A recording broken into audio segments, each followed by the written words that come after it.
안녕하세요. 수의학 심증 레뷰 팟캐스트입니다. 오늘은 일시적 의식 소실과 감별 진단 전략에 대해 김 교수님과 박 원장님과 함께 깊이 있게 알아보겠습니다. 이 주제는 임상 현장에서 진단 정확도와 환자 안전에 직접적인 영향을 미치는 매우 중요한 문제입니다. 안녕하세요. 김 교수입니다. 오늘 다룰 일시적 의식 수실과 감별 진단 전략은 일상 진료에서 자주 접하는 사례임에도 불구하고 접근 방식에 따라 진단과 치료 결과가 크게 달라질 수 있는 중요한 주제입니다. 특히 병력 청취와 지속적 모니터링의 중요성에 초점을 맞추어 상세히 논의해 보겠습니다. 안녕하세요. 박 원장입니다. 현장에서 이런 케이스를 다루다 보면 환자의 상태를 빠르게 파악하고 즉각적으로 대처하는 것이 생명과 직결된다는 것을 절실하게 느낍니다.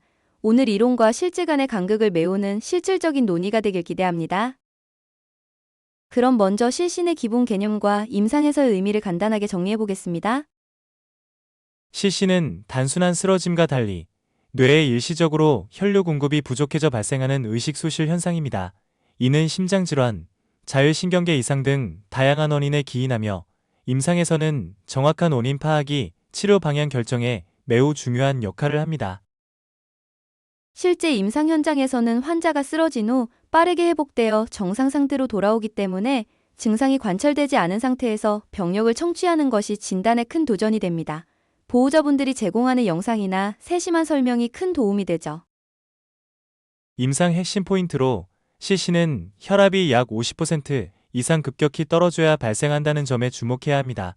심장성 실신은 주로 부정맥, 예를 들어 심동정지나 구차 차단 같은 문제가 원인이 되며 이러한 부정맥은 짧은 시간 내에 발생하고 소실되는 특성을 보입니다.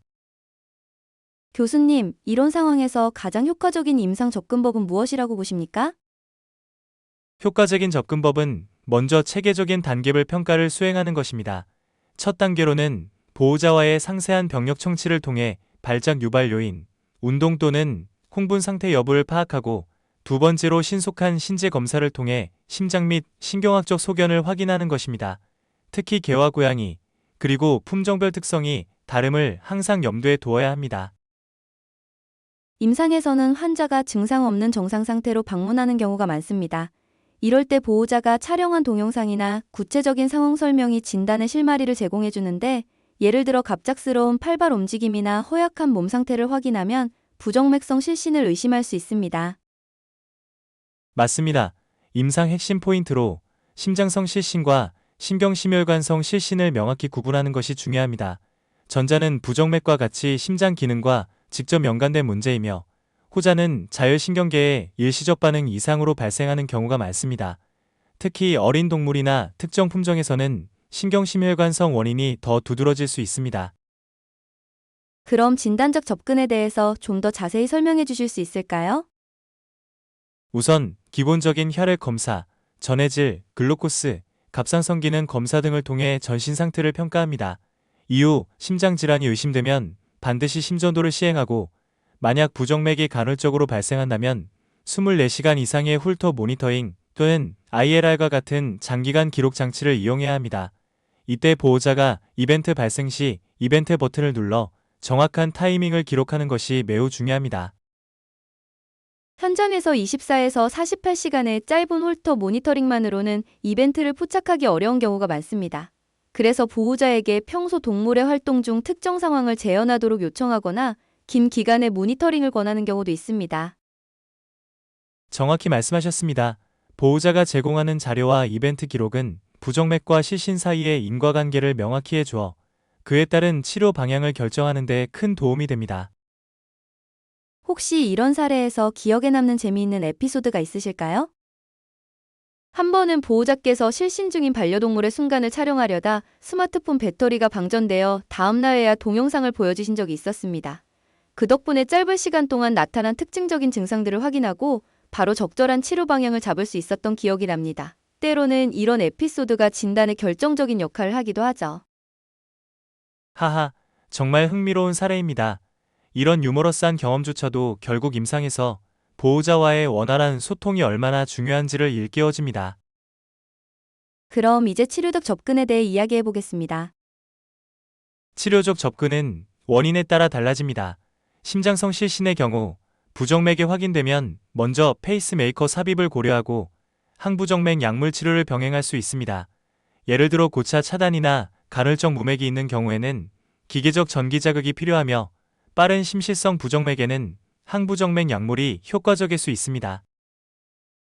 실제 임상에서는 약물 치료뿐 아니라 환자의 생활 습관 개선과 보호자와의 충분한 상담을 통해 지속적인 모니터링을 병행하는 것이 매우 중요합니다. 특히 치료 후 5에서 7일 이상의 홀터 모니터링으로 치료 효과를 재확인하는 것이 좋습니다. 치료의 핵심 포인트는 정확한 진단을 바탕으로 맞춤형 치료 계획을 수립하는 것입니다. 약물 치료 외에도 비약물적 중재 방법, 예를 들면 생활 환경 조정이나 스트레스 관리 등의 보조적 접근이 치료 성공에 중요한 역할을 합니다. 모니터링과 예후 평가는 어떻게 이루어져야 할까요? 모니터링은 체계적인 계획에 따라 정기적으로 실시되어야 합니다. 심전도, 혈압, 심장 수음파 등 주요 지표를 지속적으로 평가하며 초기 기록에서 발견되지 않은 부정맥 여부를 확인하기 위해 장기 홀터 모니터링이나 ILR 기기를 활용할 수 있습니다. 예후 평가는 환자의 반응, 재발 빈도, 그리고 동반 질환의 유무에 따라 달라집니다. 현장에서는 보호사와의 긴밀한 소통을 통해 환자의 상태 변화와 치료 반응을 신속하게 파악하는 것이 중요합니다. 이를 토대로 치료 계획을 유연하게 조정할 수 있어야 합니다. 마지막으로 최신 연구 동향으로는 스마트폰 기반 ECG 기기와 같은 새로운 진단 도구들의 개발이 주목받고 있습니다. 앞으로 이러한 기술들이 전통적인 방법과 병행되어 임상 진단의 정확성을 한층 더 높일 것으로 기대됩니다. 정말 유익한 정보였습니다. 오늘 다루었던 내용이 임상 현장에서 여러분의 진단과 치료에 큰 도움이 되길 바랍니다. 오늘은 일시적 의식 소실과 감별 진단 전략에 대해 심도 있게 논의해 보았습니다. 마지막으로 오늘의 핵심 내용을 요약해 주시겠어요? 오늘 우리는 시신의 정의, 심장성 및 신경심혈관성 실신의 원인, 그리고 체계적인 진단 및 치료 접근법에 대해 살펴보았습니다. 주요 요점은 보호자와의 철저한 병력 청취, 지속적인 심전도 및 홀터 모니터링, 그리고 맞춤형 치료 전략 수립의 중요성입니다. 현장에서 바로 적용할 수 있는 핵심 포인트로는 신속하고 정확한 병력 조사, 반복 검사와 장기 모니터링, 그리고 보호자와의 효과적인 소통이 있습니다. 이를 통해 환자 상태를 면밀히 파악하고 적절한 치료로 이어질 수 있습니다. 김 교수님, 박 원장님, 오늘 귀중한 시간 내주셔서 감사합니다. 청취자 여러분도 함께 해주셔서 감사드리며 다음 시간에는 또 다른 유익한 주제로 찾아뵙겠습니다. 안녕히 계세요.